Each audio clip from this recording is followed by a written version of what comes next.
Salut à tous, c'est Raven. Aujourd'hui on se retrouve pour une nouvelle vidéo de montage de PC.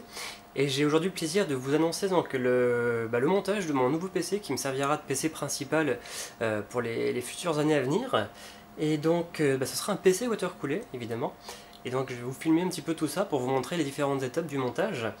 Euh, donc je vais commencer par les composants, sachant qu'au niveau des composants pour l'instant c'est pas définitif, notamment au niveau de la carte graphique, parce que là je vais réutiliser ma R9 290 actuelle, enfin une des deux actuelles, parce que ça je m'en étais vraiment jamais servi parce que j'avais un petit souci au niveau de mon PC. Donc elle est toute neuve en fait, hein, mais elle tient encore la route, donc pour l'instant en attendant les nouvelles AMD Vega, de voir ce que ça va donner, je vais garder celle-là.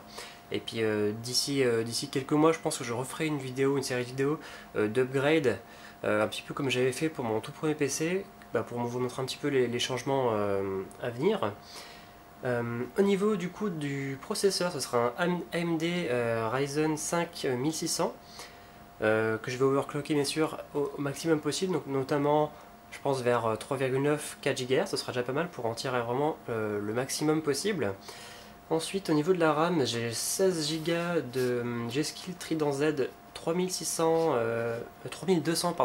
MHz en DDR4. Donc c'est la version grise et noire globalement, avec un petit peu de rouge sur le dessus.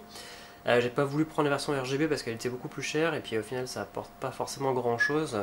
Je suis pas grand fan de la mode du RGB qui est en ce moment. Ensuite, au niveau du SSD principal, alors ce sera un SSD Samsung 960 Evo en M2 et en NVMe. Donc, sachant que ça, c'est les petits SSD qui se mettent directement sur la carte mère, là, sur les ports M2 tout simplement. Et le NVMe permet des vitesses d'écriture et de lecture hallucinantes parce que ça va jusqu'à 3,2 GHz. 3,2 gigasecondes sur ce SSD 250 Go, donc c'est tout simplement hallucinant parce qu'en fait ça communique directement avec le processeur via les lignes PCI. Donc ça ce sera pour le SSD principal. Ensuite pour le SSD pour les jeux on aura un Samsung 850 Evo 250 Go, donc un petit peu plus classique je dirais. Ensuite au niveau de l'alimentation, alors c'est soit je récupère mon AX 760 de mon ancien PC, soit je récupère la RM 850 que j'ai dans mon PC actuel. À voir, je pense que je partirai sur une des deux parce que ça sert à rien que je rachète parce que j'en ai deux, donc autant que je m'en réserve, sachant que c'est des très bonnes alimentations et qui sont même encore garanties puisque la AX était garantie 7 ans je crois de base.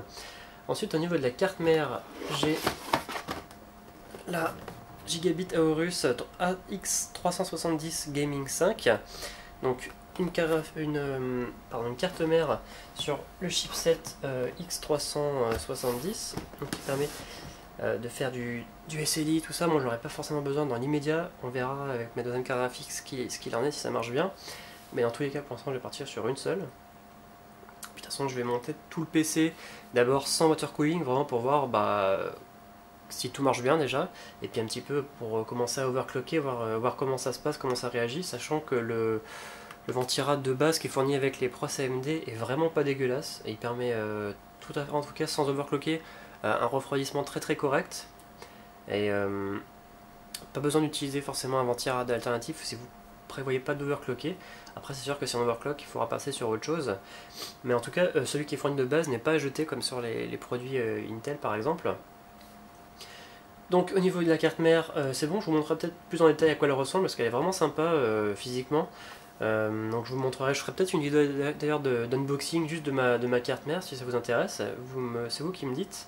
Et du coup au niveau du boîtier, on va réutiliser mon Phanteks N2 Primo, puisque au final j'ai pas vraiment utilisé ses capacités de water cooling, puisque je prévois quand même du lourd au niveau du water cooling. Du coup, en parlant des composants water cooling, je pense que j'ai fait à peu près le tour sur les composants PC classiques. Voilà, il y a juste peut-être de l'Arctic MX4 pour la thermie, mais bon, ça c'est une petite précision. Du coup, en fait, pour les composants water cooling, je vais réutiliser principalement pour l'instant les composants sur lesquels j'étais parti pour mon ancien PC parce que je m'en suis jamais servi au final. Donc, au niveau de la pompe, on a une AlphaCool VPP 655 qui est en fait une Laying D5 tout simplement. une pompe très très connue dans le monde du water cooling et qui marche très très bien. Ensuite on a un petit top en acétal HF D5 top, donc qui se branche directement sur la pompe. Je vous montrerai tout ça lors du montage, hein, pas de souci, je vous ferai des vidéos détaillées. Ensuite, pour le water cooling, pour le waterblock CPU, on a un IKE Supremacy Clean CSQ. Donc pareil, qui récupère mon ancien PC, mais vous voyez que j'ai même pas ouvert, que j'ai jamais ouvert, qui est encore dans sa boîte tout neuf.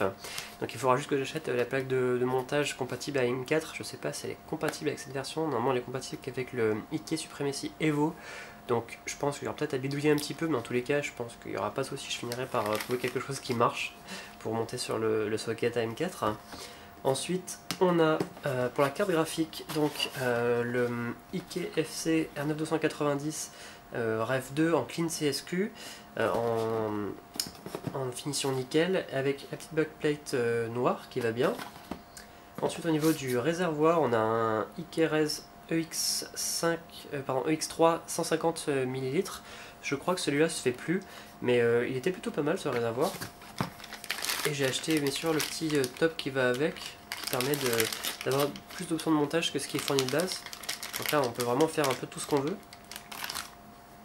Ensuite au niveau des radiateurs, alors c'est là que ça devient intéressant puisque on a quand même un AlphaCool Nexus Monsta en 480, donc c'est un radiateur qui fait quand même 80 mm d'épaisseur, c'est énorme. Je vous montrerai tout ça lors de la partie montage water cooling. Donc ça ce sera le radiateur qui sera dans le bas du boîtier, et dans le haut du boîtier on aura un Nexus XT45, donc 45 mm d'épaisseur, toujours en 480, sachant qu'il est prévu qu'il y ait 8 ventilateurs, donc ce sera un push-pull sur chaque radiateur pour avoir vraiment le maximum de refroidissement possible avec le minimum de bruit. Vous allez me dire, j'ai quand même pas mal de ventilos qui sont ici sur le côté, parce que forcément j'en ai déjà 16 pour mettre sur les radiateurs, mais c'est des ventilateurs qui tournent à 800 tours minute, donc normalement ils seront parfaitement inaudibles dans le PC, et le push-pull permettra théoriquement, vu que c'est des radiateurs qui ont une densité assez faible d'ailettes, un refroidissement correct, même avec des ventilateurs qui tournent doucement. Et si ça suffit pas, je verrai pour upgrader éventuellement sur d'autres ventilateurs un peu plus puissants. Voilà, et bien sûr on a le petit 14 cm pour l'arrière du boîtier, sachant que pour l'avant du boîtier je pense que je vais garder les deux d'origine, les Fantex, ils sont plutôt pas mal, puis de toute façon ça se verra pas forcément. Et oui, je vous ai pas dit, et au niveau du thème du PC, je vais partir exactement sur le même thème sur lequel j'avais envie de partir il y a 2 ans, à savoir noir, orange avec un petit peu de blanc. Donc le liquide sera sûrement très certainement orange. Au niveau des tubes, j'ai pas encore choisi si je vais partir sur du rigide ou du tube normal, on verra ça.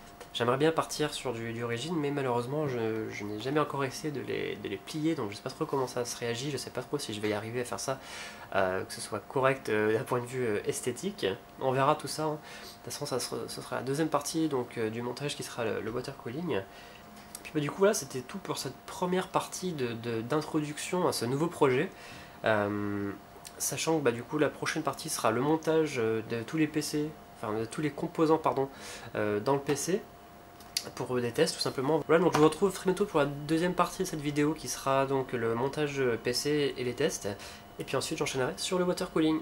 Voilà, donc c'était tout pour cette vidéo. Du coup n'hésitez pas à vous abonner, mettre un petit pouce vert et me poser vos questions dans les commentaires. J'aime vraiment bien avoir vos retours, vos remarques, tout ça, n'hésitez surtout pas.